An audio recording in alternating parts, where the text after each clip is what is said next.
औज़ुबिल्लाहिमिनश्शैतानिर्रजीम बिस्मिल्लाहिर्रहमानिर्रहीम। हाय व्यूअर्स, अस्सलाम वालेकुम। मैं मुख्तियार फ़रीद और आप देख रहे हैं मेरे यूट्यूब चैनल। आज की वीडियो में मैंने आप लोगों को सब्जेक्ट ऑफ सेंटेंस पढ़ाना है कि फ़िक्रे का सब्जेक्ट जो तो वो क्या होता है और इसकी इसमें कितनी है और सब्जेक्ट की हम पहचान कैसे कर सकते हैं। तो चलते हैं अपने वाइट बोर्ड की तरफ। What is subject? सब्जेक्ट होता क्या है? ये जुमले का हिस्सा होता है और जुमले के अमूमन दो हिस्से होते हैं। एक को हम सब्जेक्ट कहते हैं, दूसरे को हम प्रेडिकेट कहते हैं।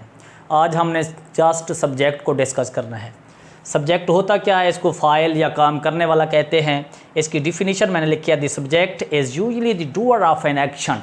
किसी काम करने वाले को हम सब्जेक्ट कहते हैं। और बीइंग डिस्कस्ड नाउन और प्रोनाउन ऑफ सेंटेंस, या किसी जुमले के नाउन या प्रोनाउन जिनके बारे में बात की जा रही हो उनको भी हम क्या कहते हैं? सब्जेक्ट कहते हैं। किसी काम करने वाले को या जिसके मुतल्लिक बात की जा रही हो, जिसके बारे में बातचीत हो रही हो, उसको हम क्या कहते हैं? सब्जेक्ट कहते हैं।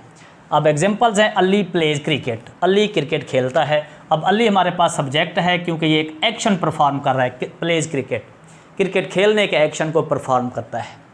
और दूसरा, Ali is a good player. Ali एक अच्छा खिलाड़ी है। यहाँ पर वो कोई एक्शन परफॉर्म नहीं कर रहा, बल्कि उसके बारे में कहा जा रहा है कि अली एक अच्छा खिलाड़ी है। Ali is a good player, Ali एक अच्छा खिलाड़ी है। अब उसके बारे में बात हो रही है, वो कोई एक्शन परफॉर्म नहीं कर रहा। तो एक्शन परफॉर्म करने वाले को या जिसके मुतल्लिक बात की जा रही हो उसको हम क्या कहते हैं? सब्जेक्ट कहते हैं। अब आते हैं अपने टाइप्स ऑफ सब्जेक्ट की तरफ। सब्जेक्ट कितने किस्म के होते हैं? 3 किस्में हैं। सबसे पहले होता है सिंपल सब्जेक्ट। सिंपल सब्जेक्ट क्या होता है? Simple subject contains a noun और प्रोनाउन। ऐसा सब्जेक्ट जो सिर्फ एक नाउन पर या एक प्रोनाउन पर मुश्तमिल हो उसको हम क्या कहते हैं? Simple subject. ऐसा सब्जेक्ट जो एक नाउन पर या प्रोनाउन पर मुश्तमिल हो उसको सिंपल सब्जेक्ट कहते हैं। जैसे Ali pledge cricket, Ali cricket खेलता है, इसमें एक नाउन अली है। इसी तरह he is a good player, वो एक अच्छा खिलाड़ी है। ये नाउन हो गया, ये प्रोनाउन हो गया।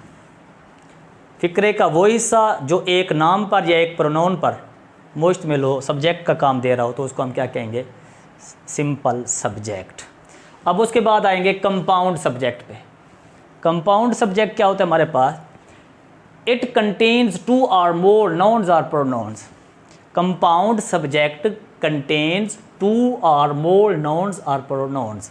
मतलब 2 नाउन हूँ, 2 या 2 से ज़्यादा नाउन हूँ या प्रोनाउंस हूँ और वो सब्जेक्ट का काम दे रहे हूँ, तो ऐसे सब्जेक्ट को हम कंपाउंड सब्जेक्ट कहते हैं। मैंने एग्जांपल दिए हैं, Ali and Kamran play cricket. Ali और कामरान क्रिकेट खेलते हैं। अब ये अली भी नाउन है, कामरान भी नाउन है। ये 2 नाउन मिलकर इन्होंने सब्जेक्ट का काम दिया।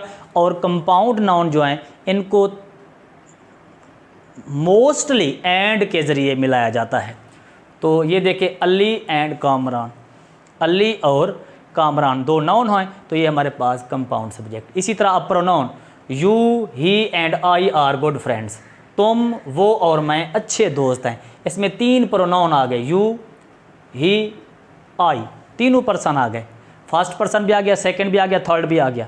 तो 3 प्रोनाउन मिलकर एक सब्जेक्ट का काम दे रहे हैं। तो 2 नाउन्स हूँ या मोर देन 2 नाउन्स हूँ, 2 प्रोनाउंस हूँ या मोर देन 2 प्रोनाउंस हूँ, तो वो सब्जेक्ट का काम दे रहे हो, तो उसको क्या कहते हैं? Compound subject. उसके बाद हमारे पास तीसरी टाइप है कंप्लीट सब्जेक्ट। मुकम्मल सब्जेक्ट क्या होता है? A noun phrase that acts as a subject. Noun phrase लफ्ज़ों का मजमुआ, group of words which acts as a subject. लफ्ज़ों का ऐसा मजमुआ जो सब्जेक्ट का काम दे उसको हम कंप्लीट सब्जेक्ट कहते हैं। इसको हम यूँ कह सकते हैं, simple subject with modifiers.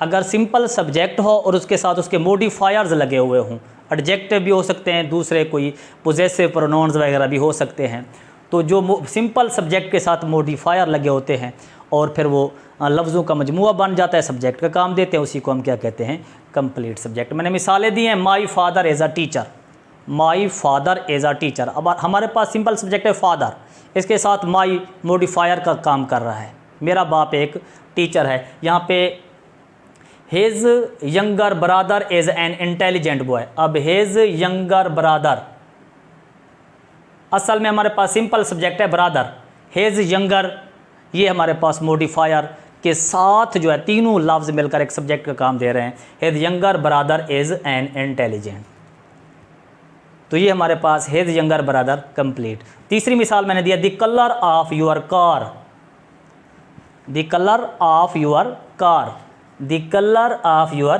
Car, ये हमारे पास the colour of your car, ये नाउन फ्रेज है और सब्जेक्ट का काम दे रहा है, तो हमारे पास क्या हो गया, कंप्लीट सब्जेक्ट हो गया। अब आप लोगों को बताता चलूँ अक्सर स्टूडेंट्स को कि सब्जेक्ट की पहचान कैसे करनी है, कैसे पता चलेगा कि सब्जेक्ट कहाँ पे है। तो हेल्पिंग वर्ब से पहले, हेल्पिंग वर्ब से पहले या वर्ब से पहले जो हिस्सा होता है वो सब्जेक्ट होता है। जैसे ये देख लें, Ali and Kamran play cricket, ये प्ले हमारे पास वर्ब है, इससे पहले जो हिस्सा हमारे पास वो सब्जेक्ट होता है। इसी तरह are, helping verb is are am के बाद यू ही एंड आई, ये हमारे पास सब्जेक्ट है। इसी तरह माई फादर, इज़ से पहले माई फादर, इसी तरह इज़ से पहले हिज यंगर ब्रदर, इसी तरह colour of your car is a, is से पहले the colour of your car, तो ये हमारे पास सब्जेक्ट। सब्जेक्ट की पहचान ईजी होती है, हेल्पिंग वर्ब या वर्ब से पहले का जो हिस्सा होता है शुरू का, उसी को हम क्या कहते हैं, सब्जेक्ट ऑफ द सेंटेंस। तो ये मेरा आज का टॉपिक था। उम्मीद करता हूँ आप लोगों को ये वीडियो पसंद आएगी। अगर पसंद है तो मेरे इस चैनल को सब्सक्राइब करना।